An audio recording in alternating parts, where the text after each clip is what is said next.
Welcome once again to the final episode of Jennyffer. Um, if the mic quality sounds different, it's because I am working with a different mic. Oh god, I need to drink water. Anyway, so I think this is rightfully the most special episode of all. I'm gonna turn down the gain a little. Okay. Hi. Okay. Um, this is probably the most special episode of all on account of the fact that it is the last episode. And each part is going to be like 10 minutes long. So, we better get into it, and we better get into it now.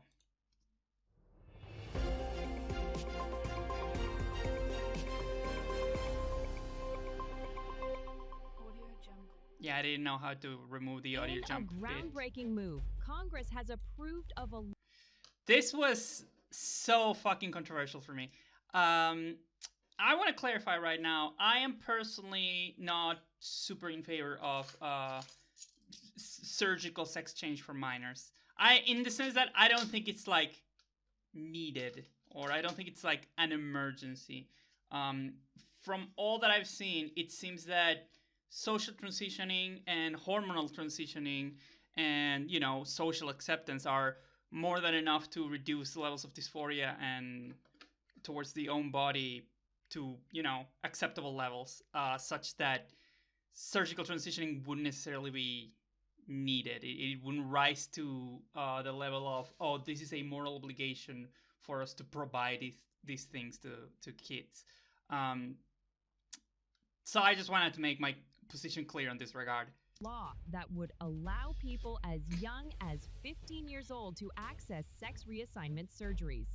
The law passed with an outstanding 96 votes in favor. Man, assembling this whole thing was so complicated. Like, I had to spend so much time looking for Congress footage, which actually there are not a lot. I thought it was gonna be a lot more public. I thought you could just easily find in YouTube like 2, 3, 4 hour videos of like whatever the latest congressman debate was, but apparently it's not the case. So I had to grab a congressman hearing for the UFO thing that happened a few months ago, and I passed it as a vote, which I figured nobody would care enough to like comment about it. The two votes against came from Democrat congresspeople Joe Manchin and Kristen Sinema. This decision has come as a bit of a surprise in the current political climate. When asked, one Republican representative said, if they want to be girly so... I was so happy that I was able to find this exact precise moment, like this little casual moment between two politicians. I don't know, I feel it works so well for the fact that they're almost laughing at the comment itself that I recorded here. Also, the voice of the reporter is fully AI because I can't find voice actresses so it's like incredible. Every time that I need a voice actress, it's like pulling fucking teeth. It's so fucking hard because I make my post on Tumblr and I try to make my post on Blue Sky and nobody fucking answers. So what do I do then? Also, I wanted to sound like a professional reporter. Damn much, then they might as well fully commit to it. Hopefully, they'll grow up to be hot. The bill will be signed into law by the president in the following days. Multiple protests have already broken up all across the country over this controversial decision. Confusingly, most of these protests were led by left-wing activist groups complaining that Congress was passing frivolous laws in... Yeah, I'm not... Look, I have a lot of complicated feelings about the whole Israel-Palestine debate, and I'm probably burning a lot of goodwill here, but I'm gonna say I'm not very sympathetic to a lot of Palestinian protests on the United States, the shape that they have taken. That's all I'm gonna say about that. Oh my! What the fuck? Hey, language. So, like, the joke there, because it's covered by the voices of Jennyfer's dad and Jennyffer, is that the reporter would kept saying, even though they protested against support for Israel, even though the war ended 4 months ago with a decisive victory for, and then it cuts. And that's the joke. And yeah, I get to use the original intro because this is a special episode. Fuck yeah! In every host, it's hard to pick which one they eat the most.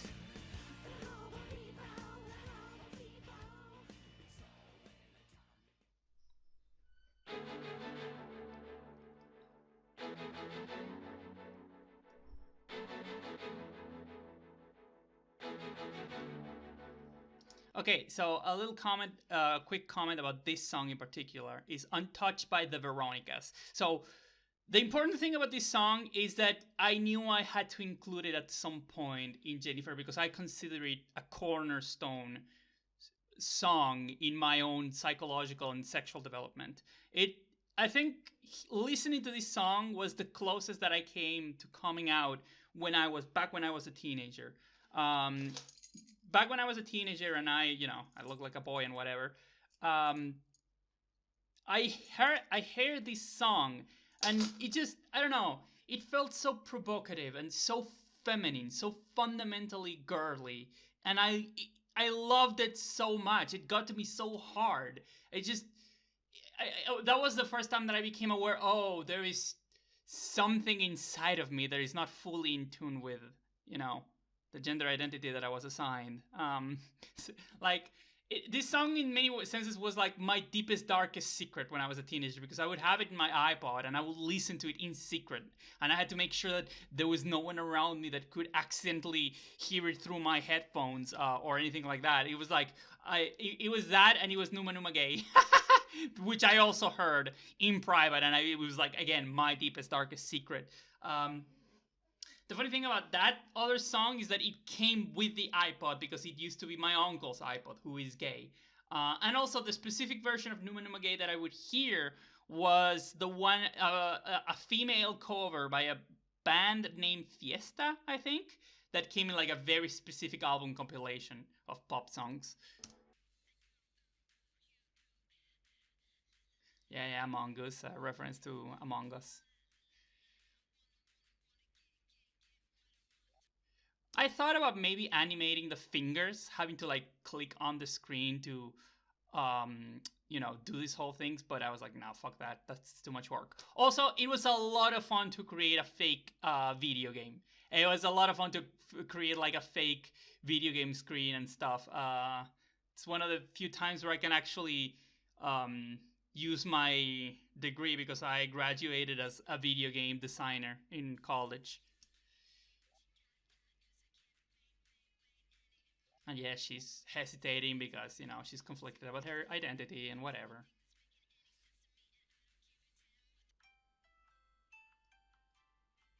Man, listening to that sound fucking triggers me because it's my actual alarm sound.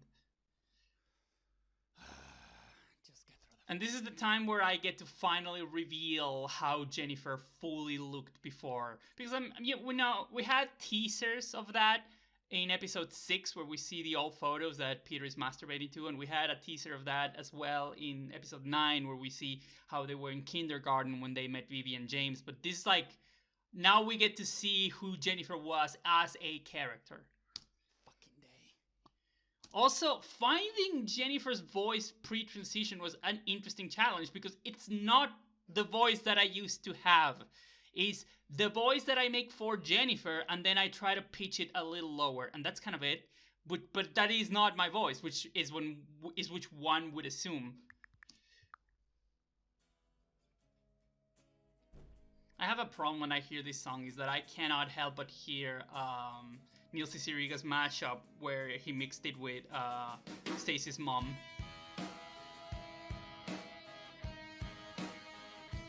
Jesus, I mixed this a little too fucking loud.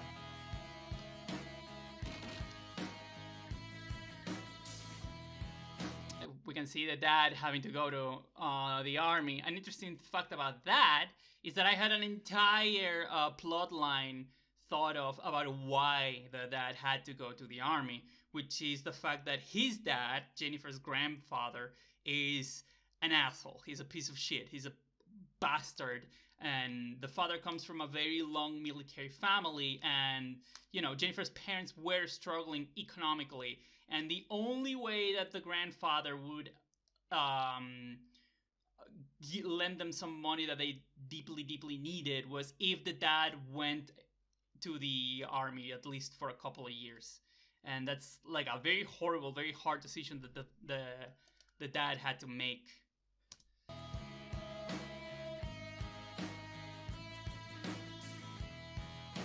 Yeah, I ended up kind of cutting out the entire grandpa storyline because it would have been just too sad and too dark and too bitter.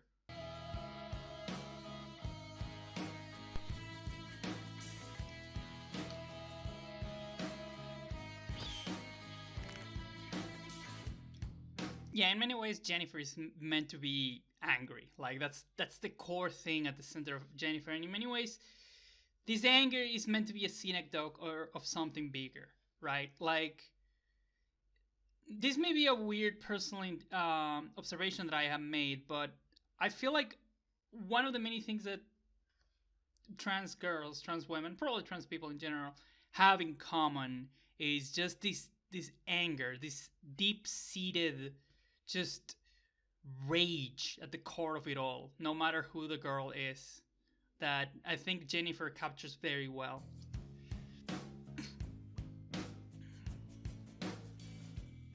Where is my mind?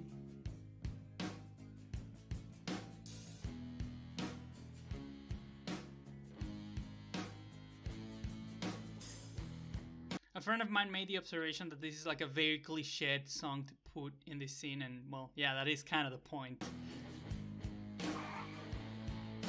Also, you can see there in the background in one of the street signs, you see Rezwak. That is the name of the Tumblr artist who inspired me to create Jennyffer. Back in 2020, she was posting a bunch of drawings of her girl characters that she just calls the girls, and it was probably one of the most fascinating depictions of like teenage girls I have seen in art in Tumblr, and also such an incredibly inspiring and awesome art style that I decided, oh, I want to make something in that style. I wanted to emulate Rezwak's style, so I started drawing a bunch of teenage girls, and one of the girls that I drew was Jennyffer, and that's how I kind of ended up creating Jennyffer.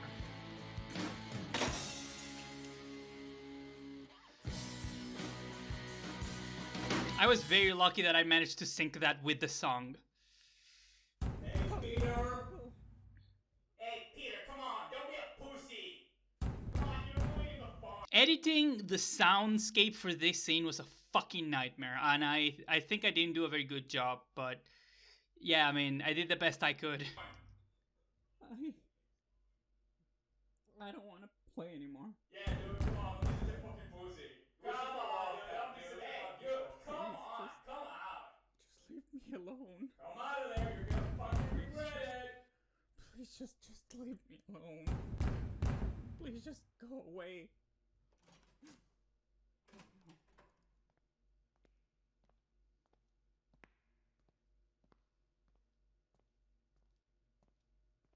A lot of people like that joke. Squidward glory Jay, hole.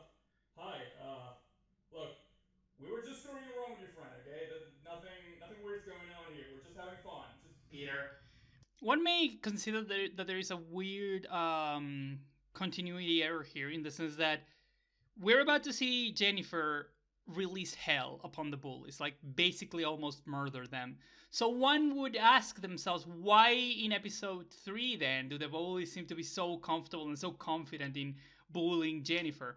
I like to think that it's just that because she transitioned, people think that she went soft, or that she was no longer a threat, or that she had become weaker because she had become a girl or whatever. So that's, kind of the way that I see it. Did they hurt you? Just don't kill them. Okay. Wait, no! The fighting sounds for this scene also were very hard to put together. I had to layer like 5 different clip timelines for this to incorporate all.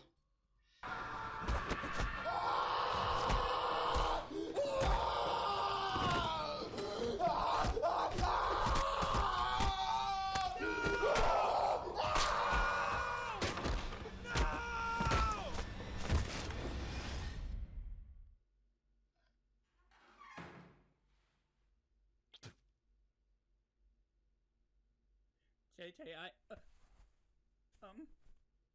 You're fine. JJ, I just want to say that I'm really sorry that you have to keep getting into fights because of me. Well, Yeah, that scene was a lot longer originally, and it was a lot more harrowing. Well, not more harrowing, but it was supposed to be a longer discussion where the anger was going to more slowly and more organically build up until finally Jennyffer snaps at Peter. But I decided to like cut it a little shorter. maybe if you weren't such a faggot all the time, this wouldn't keep happening. Jesus Christ. Hi, Jenny. Sit down, Jenny. We want to have a talk. What the fuck? Oh. I should have put a walking sound effect there. What? Am I in trouble or something? Did I do something? No. Look, as you probably guessed, this is about your father. What? About the news that we saw this morning. Oh, that. Okay, look. I know what you're probably thinking. It's too early yet, and that I shouldn't rush, and whatever. And honestly, if you think that I should wait, then I... This was like a first manifestation of Jennifer's doubts with regards to the surgery, right? Because it's like, well, you know, if you guys say that I shouldn't, then I guess I don't have a choice. I think it's kind of subtle, but I like it. Well, Actually, what? before we get to that, there was something I wanted to share. Look, you know that I spent 2 years in the army bombing people. Yeah? And why should I care? Because your dad is going to be in the army for a couple of years, at least. So, good riddance. JJ, you didn't even say goodbye. I'm so sorry. Why? That you had to go through that. It's okay, Jen. Point is, I got shot through the neck during that time. I thought you never went to the battlefield. Well, it wasn't an enemy. It was a superior. Why? Because I was honest. I like to think that what happened is that he was insubordinate because he was ordered to maybe throw bombs in a place and he didn't like the victims. Like, he didn't like that it was civilians, or maybe he would have hurt other people within his own squadron or something like that. Well, whoop-de-doo for him. Doesn't change the fact that he abandoned his family. JJ, please don't say that. He's just doing what he thinks is Jennifer doesn't actually care about that. She just wants any excuse to be angry. best for us.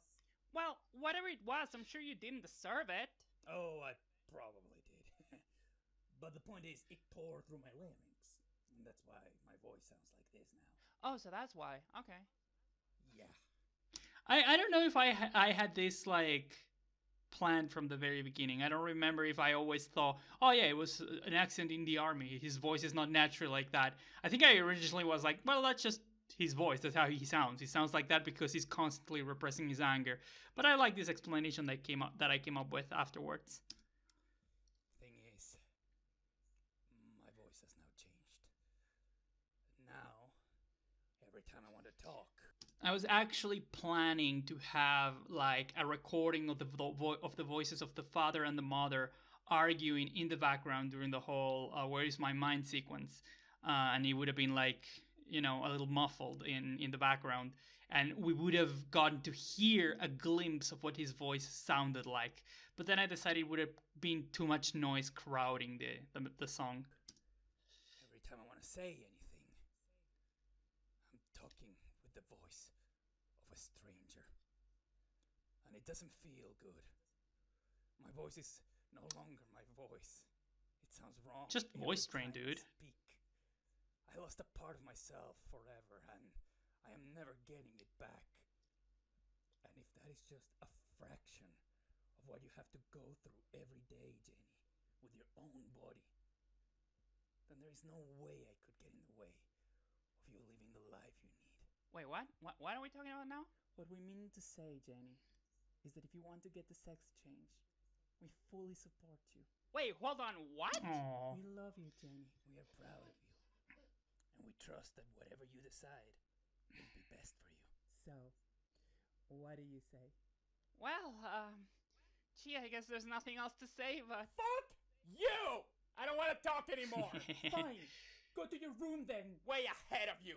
I think this is the first and probably only time where we actually get to hear Jennifer's mom be angry and like flustered. You know, she always sounds so peaceful and so relaxed and so calm and nurturing, and this actually, and it was actually hard because I wanted it to still be her voice, and the way that I get in her voice is by making my voice a lot more soft and gentle, and to still use that voice to convey anger is actually kind of difficult. Oh, Jacob. Don't call me that!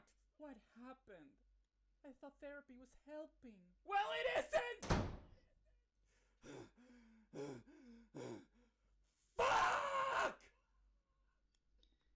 Like, this is a sign that Jennifer obviously doesn't like being this way. She doesn't like being angry all the time. She doesn't like being on the attack all the time.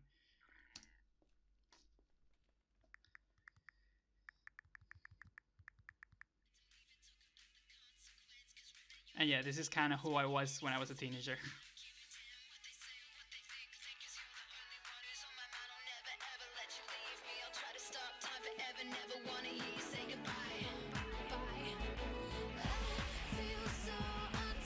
I fucking love these illustrations. I think I did a really good job with them. Also, Jennifer crying kind of looks like a character from a webcomic that I really like. The webcomic is 4H, and the character that she looks like is Nyx, an angel that is constantly crying tears, and she's angry all the time, and it's a little girl.